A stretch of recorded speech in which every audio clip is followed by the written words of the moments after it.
ভবিষ্যতে অভিনয় করার ইচ্ছা আছে, যদি ওইরকম মুরব্বী হয়ে যাই, বাবা ক্যারেক্টার ক্যারেক্টার। তো নাচে বাংলাদেশে ওইরকম ক্যারিয়ার নাই আসলে।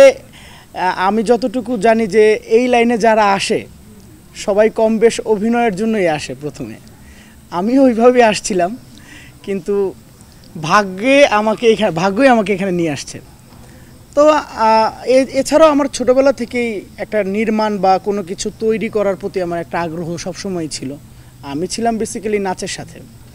বাংলাদেশে এর আগেও কয়েকবার নাচে আমি ফার্স্ট হয়েছি ছোটোবেলায়। তো এরপর দেখলাম যে আসলে আমাদের তো নাচে বাংলাদেশে ওইরকম ক্যারিয়ার নাই।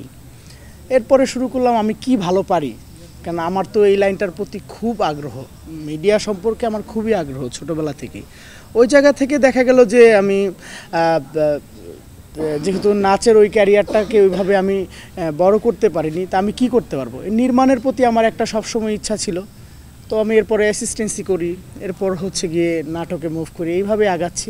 ভবিষ্যতে অভিনয় করার ইচ্ছা আছে, যদি ওইরকম মুরব্বী হয়ে যাই, বাবা ক্যারেক্টার ক্যারেক্টার বা বাবা চাচা ক্যারেক্টার যেগুলো আছে ওগুলো করবো, কিন্তু আপাতত না। আপাতত যেটা করতেছি এটা করে আমি খুব খুশি। এক্সট্রিম মশার কয়েল প্ল্যান্ট ফাইবার দিয়ে তৈরি, তাই সহজে ভাঙে না, সুগন্ধিযুক্ত ও নিরবিচ্ছিন্নভাবে জ্বলে। ডেঙ্গু, চিকুনগুনিয়া বাহি সহ যে কোনো মশার বিরুদ্ধে দেয় এক্সট্রিম সুরক্ষা। কি কমু, কি কইতাছেন আপনারা? নাটকটা কিন্তু সবাই দেখবেন, বুঝছেন? এটা প্রত্যেকটা নির্মাতারই থাকে, আমারও আছে।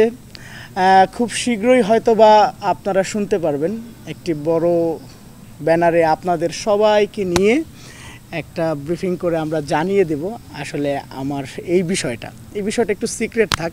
আমি একটি বড় পরিকল্পনা নিয়ে সামনে আগাচ্ছি। আশা করি দোয়া করবেন যেন আমার মনের যে ইচ্ছাটা সেটা যেন পূরণ হয়।